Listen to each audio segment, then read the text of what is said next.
Digital লেনদেনের দিকে দ্রুত অগ্রসর হচ্ছে বাংলাদেশ।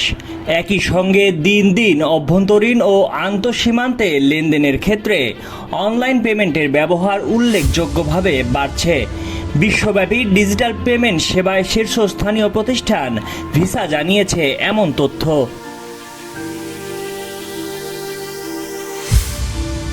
2024 সালে ভিসা নেটওয়ার্ক ব্যবহার করে বাংলাদেশি কার্ডধারীদের ব্যয় বেড়েছে 14%, আর লেনদেনের হার আগের বছরের তুলনায় বৃদ্ধি পেয়েছে 17%।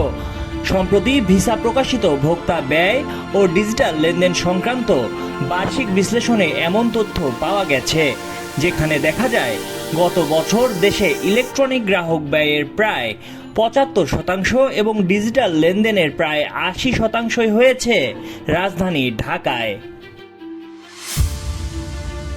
বাংলাদেশে ক্রেডিট ও ডেবিট কার্ডের ব্যবহার উল্লেখযোগ্য হারে বৃদ্ধি পেয়েছে প্রতিবেদনে এমন তথ্য উঠে এসেছে।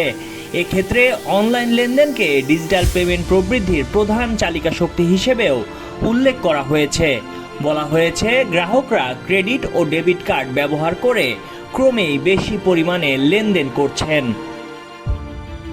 এদিকে আন্তর্জাতিক লেনদেনের ক্ষেত্রেও শক্তিশালী প্রবৃদ্ধি দেখা গেছে।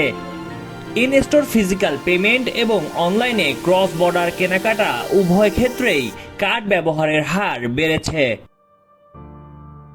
বাংলাদেশ, নেপাল ও ভুটানের জন্য ভিসার কান্ট্রি ম্যানেজার সাব্বির আহমেদ বলেন, বিশ্লেষণে দেখা যায় বাংলাদেশ দ্রুত ডিজিটাল ও স্পর্শবিহীন পেমেন্ট গ্রহণ করছে।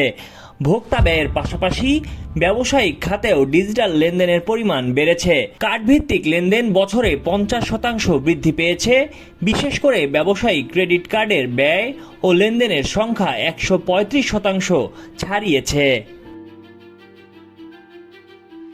ভিসা জানায়, বাংলাদেশি কার্ডধারীদের 90% আন্তঃসীমান্ত ব্যয় কেন্দ্রীভূত মাত্র 20টি দেশে।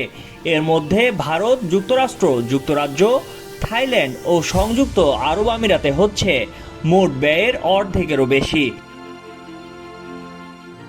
2024 সালে 10% হ্রাস পেলেও ভারতে বাংলাদেশি ভিসা কার্ড ব্যবহারকারীদের ব্যয় এখনও শীর্ষে রয়েছে বলে জানিয়েছে ভিসা। এদিকে চিকিৎসা পর্যটনের প্রসারের কারণে থাইল্যান্ডে বাংলাদেশিদের ব্যয় 20%-এর বেশি বৃদ্ধি পেয়েছে। ভিসার তথ্য অনুযায়ী 2024 সালে থাইল্যান্ডে স্বাস্থ্যসেবায় ব্যয় 25% এবং ফার্মেসি খাতে ব্যয় 35% বেড়েছে।